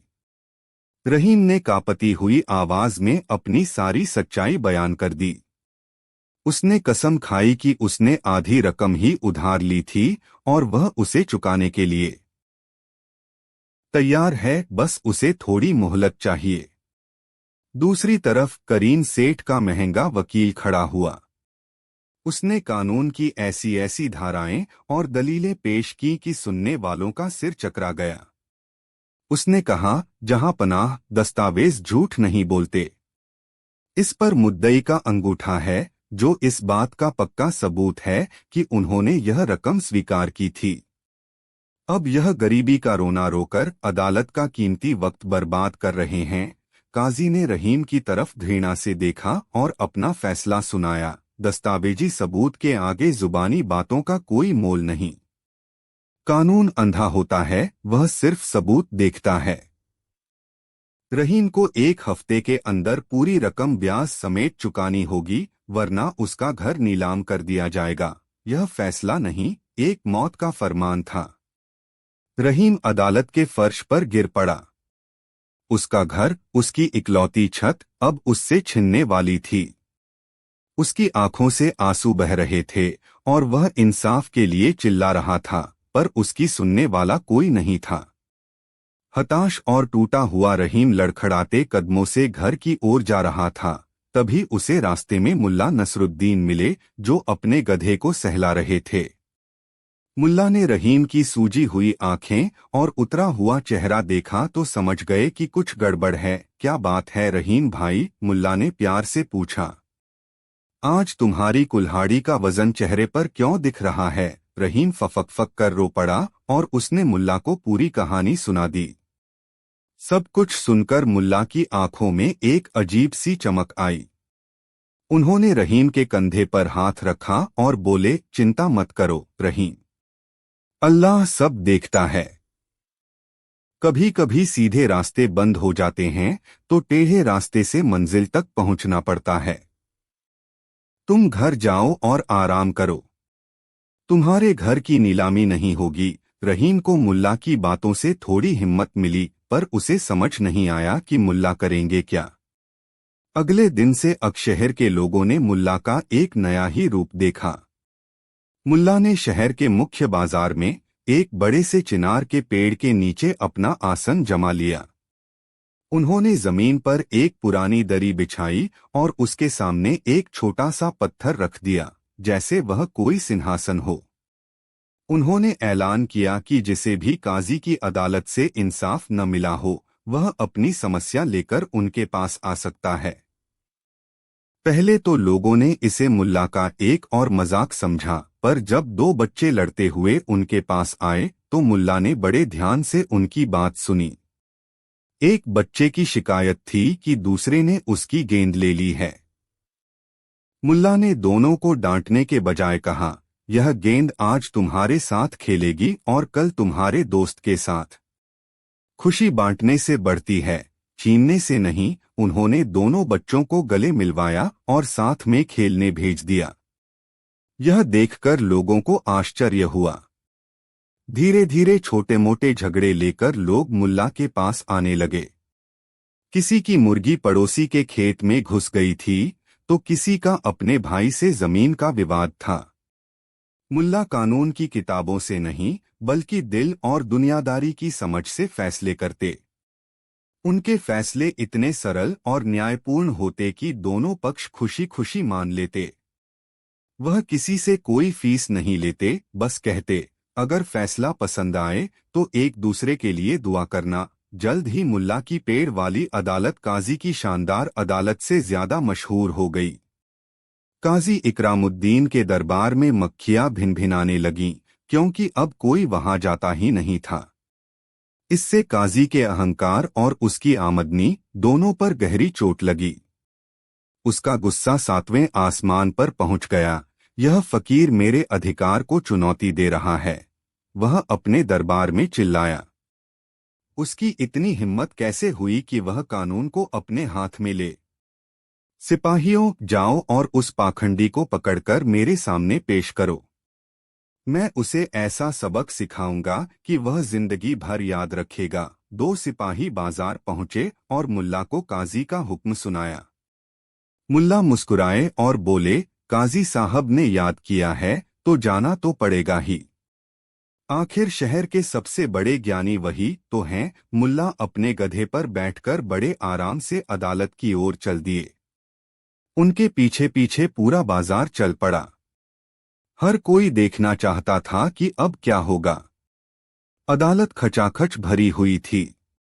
काजी इकरामुद्दीन गुस्से से लाल पीले हो रहे थे। मुल्ला के अंदर आते ही वह अपनी कुर्सी से खड़े होकर गरजे, नसरुद्दीन, तुम्हारी यह जुर्रत कैसे हुई कि तुम मेरी अदालत के समानांतर अपनी दुकान चलाओ?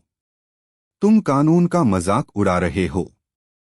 क्या तुम नहीं जानते कि इसकी सजा क्या है? मुल्ला ने बड़ी मासूमियत से सिर झुकाया और कहा, माफी चाहता हूँ हुजूर। मैं कहाँ आप जैसा विद्वान और कहाँ मैं एक मामूली इंसान। मैं तो बस लोगों की छोटी मोटी परेशानियां सुलझाने की कोशिश कर रहा था। मैं कोई फैसला नहीं सुनाता, बस सलाह देता हूँ।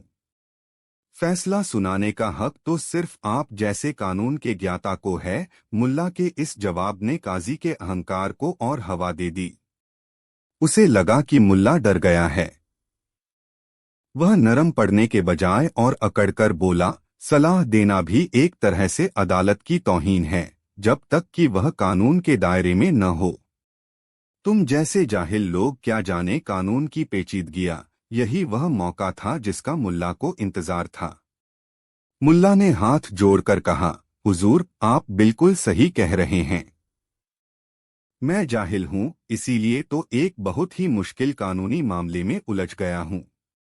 मैंने सोचा कि आपके सिवा इस पूरे शहर में कोई ऐसा नहीं है जो इस गुत्थी को सुलझा सके।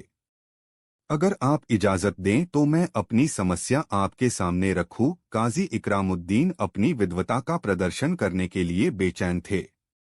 उन्हें लगा कि यह मुल्ला को सरेआम बेइज्जत करने का सुनहरा मौका है। वह अपनी कुर्सी पर तनकर बैठ गए और बोले, पूछो, जो पूछना है पूछो। आज पूरी दुनिया देखेगी कि असली ज्ञान किसके पास है। मुल्ला ने गंभीर चेहरा बनाते हुए कहना शुरू किया, हुजूर, मामला बड़ा ही विचित्र और प्राकृतिक नियमों को चुनौती देने वाला है। मेरे पड़ोसी ने मुझ पर एक अजीब दावा किया है। पूरी अदालत में सन्नाटा छा गया। सब कान लगाकर सुनने लगे। मुल्ला ने आगे कहा, मेरा पड़ोसी कहता है कि मेरे गधे ने उसके बछड़े को जन्म दिया है। यह सुनते ही अदालत में बैठे कुछ लोग अपनी हंसी नहीं रोक पाए। काजी ने उन्हें घूरकर चुप कराया। उसे लगा कि मुल्ला कोई बचकाना मजाक कर रहा है। उसने तिरस्कार से पूछा, यह कैसी बेवकूफी भरी बात है? पूरा मामला विस्तार से बताओ। मुल्ला ने कहा, हुजूर, हुआ यूं कि कल रात मेरी गर्भवती गाय और मेरा गधा दोनों मेरे बाड़े में बंधे थे। मेरे पड़ोसी का बाड़ा मेरे बाड़े से सटा हुआ है। रात में किसी तरह मेरा गधा रस्सी तोड़कर उसके बाड़े में चला गया। सुबह जब मैं उठा तो देखा कि मेरे पड़ोसी की गाय के पास एक नया जन्मा हुआ बछड़ा है। मेरा पड़ोसी दावा कर रहा है कि चूंकि मेरा गधा रात भर उसके बाड़े में था, इसलिए यह बछड़ा मेरे गधे का है और इस नाते बछड़े पर उसका हक है। मैं कह रहा हूं कि बछड़ा मेरी गाय का है, पर वह मानने को तैयार नहीं। अब आप ही इंसाफ करें हुजूर, यह बछड़ा किसका है? कहानी सुनकर काजी इकरामुद्दीन का चेहरा गर्व से चमक उठा। उसे लगा कि इससे आसान मामला हो ही नहीं सकता। यह मुल्ला की मूर्खता को साबित करने का सबसे अच्छा अवसर था। वह जोर से हंसा और पूरी अदालत को सुनाते हुए बोला, नसरुद्दीन, मैं तो पहले ही कहता था कि तुम अव्वल दर्जे के बेवकूफ हो। क्या तुमने कभी सुना है कि गधे ने बछड़े को जन्म दिया हो? यह तो कुदरत के कानून के खिलाफ है। एक गधा कभी बछड़े को जन्म नहीं दे सकता। यह साफ है कि बछड़ा गाय का ही है और इसलिए वह तुम्हारा है। तुम्हारे पड़ोसी का दावा सरासर झूठा और बेबुनियाद है। जाओ बछड़ा ले लो। काजी ने अपना फैसला सुना दिया था और वह अपनी बुद्धिमानी पर इतरा रहा था। उसने सोचा कि उसने मुल्ला को निरुत्तर कर दिया है, लेकिन तभी मुल्ला ने अपनी आवाज में एक गजब की गंभीरता लाते हुए कहा, बहुत बहुत शुक्रिया काजी साहब, आपने मेरी आंखें खोल दी। आपने बिल्कुल सही फरमाया, यह कुदरत के कानून के खिलाफ है। एक गधा कभी बछड़े को जन्म नहीं दे सकता। मुल्ला एक पल के लिए रुके, पूरी अदालत की तरफ देखा और फिर सीधे काजी की आंखों में आंखें डालकर बोले, तो फिर हुजूर, यह कैसे मुमकिन है कि एक अमीर की कलम से लिखा गया झूठ एक गरीब के अंगूठे के निशान से ज्यादा सच्चा हो जाए? यह किस कुदरत का कानून है? मुल्ला का यह सवाल एक तीर की तरह काजी के सीने में जा लगा। अदालत में बिजली दौड़ गई। काजी का चेहरा सफेद पड़ गया। उसे समझ आ गया कि वह मुल्ला के जाल में बुरी तरह फंस चुका है। मुल्ला ने अपनी आवाज और बुलंद की, काजी साहब, अभी अभी आपने कहा कि गधा बछड़े को जन्म नहीं दे सकता क्योंकि यह नामुमकिन है। तो फिर यह कैसे मुमकिन हुआ कि रहीम की छोटी सी जरूरत करीम सेठ के कागज पर एक पहाड़ जैसे कर्ज में बदल गई? क्या यह कानून के खिलाफ नहीं है? क्या आपका कानून कुदरत के कानून से भी ज्यादा अजीब है, जहां गधे तो बछड़े नहीं जनते पर झूठ सच को जन्म दे देता है?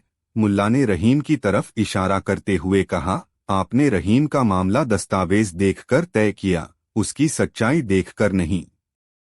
आपने करीम सेठ की सोने की थैलियां देखीं, रहीम के आंसू नहीं देखे।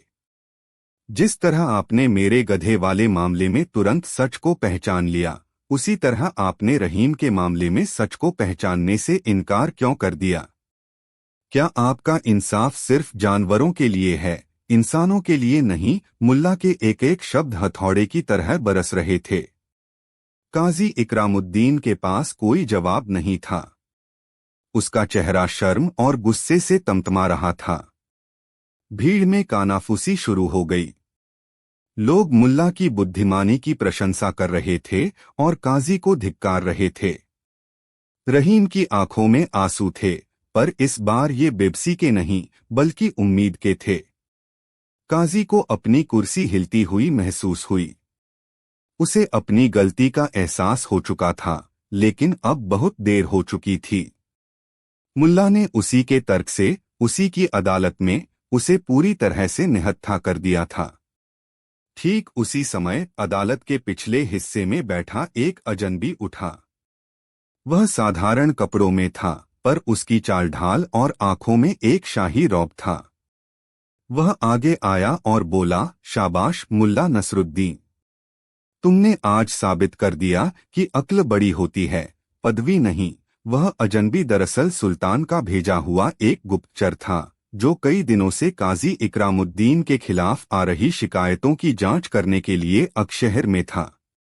उसने आज अपनी आंखों से सब कुछ देख लिया था। उसने काजी की तरफ मुड़कर कहा, काजी इकरामुद्दीन, सुल्तान को तुम्हारी करतूतों की खबर मिल चुकी है। आज तुमने खुद ही अपना गुनाह कबूल कर लिया है। तुम्हें तुम्हारे पद से बर्खास्त किया जाता है और करीम सेठ के साथ तुम्हारे सारे मामलों की फिर से जांच होगी। यह सुनते ही काजी इकरामुद्दीन अपनी कुर्सी से गिर पड़ा। उसका घमंड, उसकी सत्ता, सब कुछ एक पल में मिट्टी में मिल गया। गुप्तचर ने रहीम का मामला फिर से सुना और फैसला सुनाया कि करीम सेठ ने धोखा किया है, इसलिए कर्जनामा रद्द किया जाता है। साथ ही करीम सेठ पर गरीब रहीम को परेशान करने के लिए भारी जुर्माना लगाया गया। पूरा शहर मुल्ला नसरुद्दीन के जयकारे लगाने लगा। मुल्ला ने बस मुस्कुराकर सबको देखा, अपनी दरी उठाई और अपने गधे की तरफ चल दिए जैसे कुछ हुआ ही न हो। उन्होंने एक ही दिन में बिना किसी तलवार या कानून की किताब के एक भ्रष्ट जज को सबक सिखा दिया था और एक गरीब को उसका हक दिलवा दिया था। उस दिन के बाद से शहर में एक नया काजी आया जो ईमानदार और न्यायप्रिय था। लेकिन लोगों के दिलों में असली काजी हमेशा के लिए मुल्ला नसरुद्दीन बन गए थे, जिन्होंने यह सिखाया था कि सबसे बड़ा कानून इंसानियत का होता है और सबसे बड़ा इंसाफ वह है जो दिल की आंखों से